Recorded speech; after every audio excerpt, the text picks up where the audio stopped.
Ang ganda talaga ng cellphone ko! Guys, alam niyo bang binigyan ako ng mama ko ng bagong cellphone? Dahil alam niyang may gagawin tayo dito sa eskwelahan natin.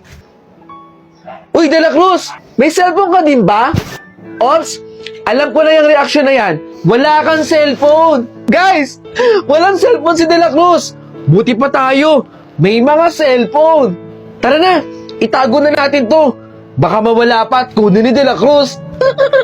Walang cellphone!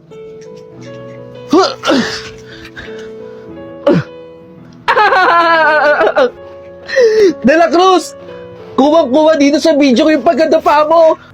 Kawawa ka naman, De La Cruz. Sabi ko naman kasi sa iyo, kumain ka ng marami araw-araw. Di Guzman, pwede bang tigilan nyo na ako? Kaso lang, may video mo na ako.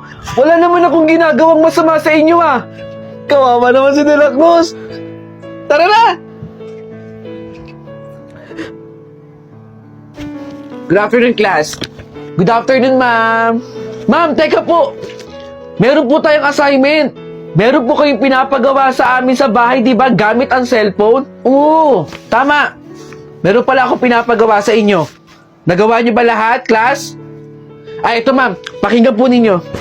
Sige, pangunahan mo, De Guzman. Teka, nasaan yung cellphone ko? Bakit nawawala? Ma'am, nawawala po yung cellphone ko. De La Cruz, umamin ka na. Nasa yung cellphone ko, no? Ma'am, magkapkapan po tayo dito. Sigurado po kung na kay De La Cruz yung cellphone ko. Dahil lagi po siya nakatingin sa hawak ng cellphone. Hindi ako magnanakaw, De Guzman. Kahit kapkapan niyo pa yung bag ko. Teka, De La Cruz. Bakit nasa yung cellphone ni De Guzman? Paano po napunta yung cellphone dyan ni De Guzman? O di ba ma'am? Na kay De La Cruz po yung cellphone ko. Magdanakaw ka. Ganito yung pinapagawa ni ma'am eh. I-click lang ang link na nasa bio ko at makakarating ka na sa Is Vocal Remover. Kunin ang link sa YouTube at press start. At tsaran, remove na ang vocal. Pwede mo pa i-download. Perfect siya para sa karaoke na gusto mo. Ano pa inaantay mo? Subukan mo na rin. Okay, tapos na ako. Teka, bag ni De La Cruz to ah.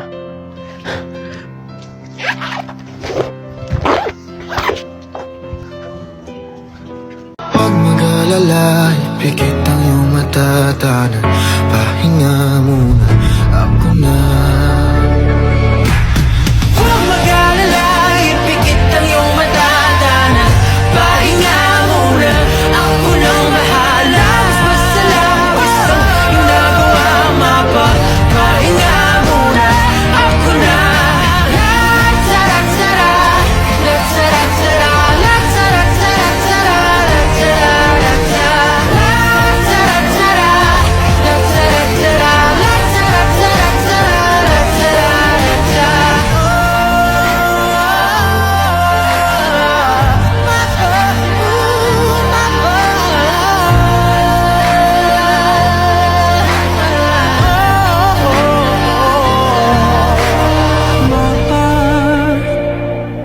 Pahinga muna.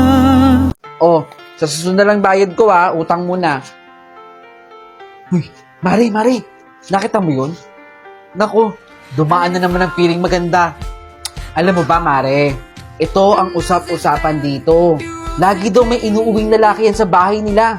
Hindi ako magtataka na maagang mabubuntis yan. Eh paano? Kinukonsinti rin ng magulang na mo bukas sa makalawa. Buntis yan. Ay, naku. Mari, magluluto pa ako eh. Sige na. Kaya aga-aga, mga chismosa. Hoy, hindi niya ako pwedeng ipabarangay. Kasi wala man akong kinakalat na chismis sa kanya eh.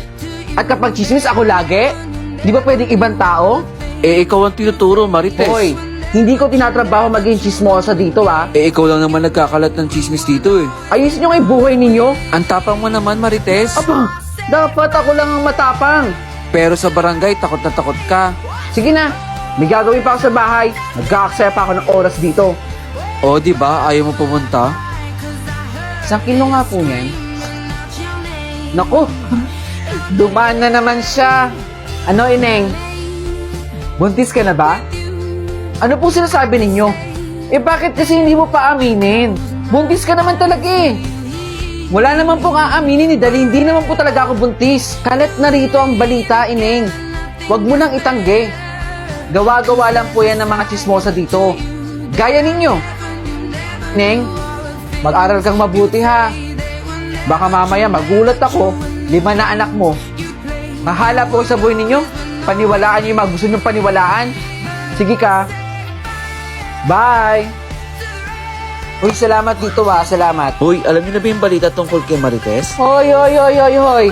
Aga-aga chismis ha. Ano na naman balita ang nasagap ninyo tungkol sa akin? Totoo ba, Marites, na buntis yung anak mo? Alam nyo, walang katotohanan na buntis ang anak ko. Eh, kalat na rito na buntis. Alam nyo, ibubuhos ko sa inyo itong alcohol na to para luminis yung mga bunganga ninyo eh. Ayaw pa kasi aminin eh, nabuntis naman Hindi eh. yan totoo. Chismis lang. Ana, ma? Umaming ka nga? Buntis ka ba? Sagot! Opo, ma. Buntis po ako. Anak, di ba pinagsasabihan kita? Pananindigan daw po niya ako. Tsaka natatakot po kung sabihin sa inyo eh. Anak ng putya, paano natin sasabihin niya sa tatay mo? Oy, Mare, eto lang utang ko sa'yo, ha. Wala na ako ibang utang sa'yo, makadagdagan mo pa to, ha. Uy. Nakita mo yon? Yung babae dumaan? Nako, bali-balita dito, buntis daw yan. Paano hindi mabubuntis? Eh, puro lalaki ang kasama.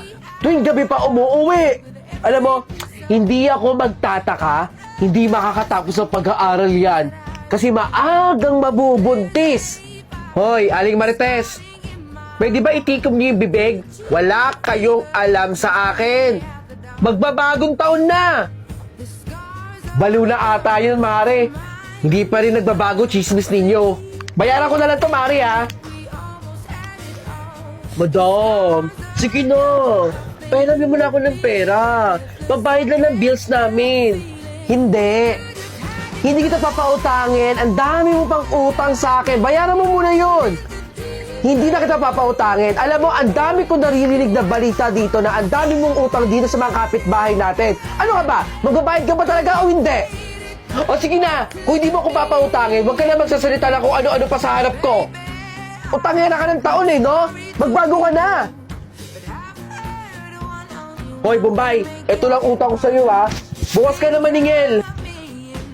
Ayan na pala. Yan na to yung addict dito sa kalye natin. O ano, umuwi ka na naman sa bog at wala sa sarili. Baka batokan ka dito. Sige. Tignan mo, hindi nga ako pinansin eh. Ibig sabihin, wala na naman sa sarili yan. Nak, saan ba dito? Nandiyan lang sa bag ko. Nasa may pera? Pahanap na lang po. Ito magbibigay na lang pahirapan pa eh. Pregnancy test? Nandiyan nga lang. Ano to? Buntis ka, anak? Ha? Naknang putya! Paano yung pag-aaral mo? Ano na lang sasabihin ng mga tao dito? Sabi rin naman po ng boyfriend ko, paninindigan daw niya po ako. Nak naman! Mag-isip ka!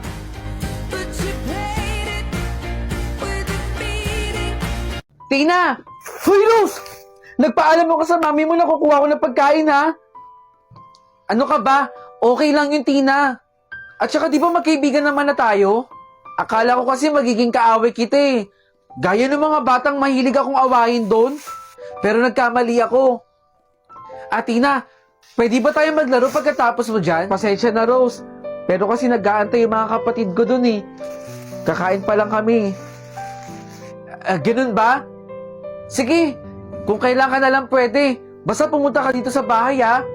Maglaro tayo. Talo ka ulit, Tina. Kanina pa tayo naglalaro, hindi ka manalo-nalo sa akin. Lagi na lang akong talo. Ay, saglit lang, Tina. Eto, Tina, oh. Chocolates. Ibigay mo to sa mga kapatid mo. Nabanggit mo sa akin, di ba, na paborito na rin mga chocolates? Eh, pinadalhan ako ni Daddy eh. Napakarami nun. Sigurado ako magiging masaya sila. Ang dami nito! Salamat talaga, Rose! Hala, Rose! Nabasag mo yung flower vase. Yari tayo nito sa mami mo. Linisin na natin. Sige, tutulungan na kita maglinis. Tina at Rose, sino sa inyo nakabasag ng flower vase? May nakita ko sa basurahan na basag na flower vase. Akala nyo ba hindi ko makikita yon? Sino sa inyong dalawa ang nakabasag ng flower vase? Wala nga amin sa inyo? Ha? Tina! Rose! Si Tina po ang nakabasag. Tinulungan ko po siyang linisin yung nabasag niyang flower vase. Tina, nandito kayo para magtrabaho at hindi para magbasag, ha? Sasabihin ko to sa nanay mo. Ikaw, Rose, pumasok nga sa kwarto mo. Ang papasaway ninyo, ah. Emma, bakit kaya hindi ko pa nakikita si Tina? Gusto ko sana kasi manghingi sa kanya ng sorry. Di ba inamin ko naman po sa man na ako talaga yung may kasalanan nun at hindi na si Tina? Nasaan na kaya si Tina? Bakit kaya hindi na siya pumupunta rito sa bahay? Tsaka, teka lang pala ma, saan po tayo pupunta? Pupunta tayo sa kanila, anak. Ngayon ko lang din naman nalaman na patay na pala si Tina. Ang sabi ng nanay niya na budol daw yun. Kaya pupuntahan natin siya dahil nakaburol na. Tara na, anak. Nay, pakibilisan naman po. Excited na rin kasi akong makita si Rose eh. At saka, ibibigay ko pa sa kanya to oh, bilang sorry ko sa kanya. Saglit na lang to, anak. Matagal ka pa po ba dyan, Nay? Nay, mauna na po ako ha. Gusto ko na makita si Rose eh. Sunod ka na lang po. Tina, saglit! Tina! Kawawa naman yung bata.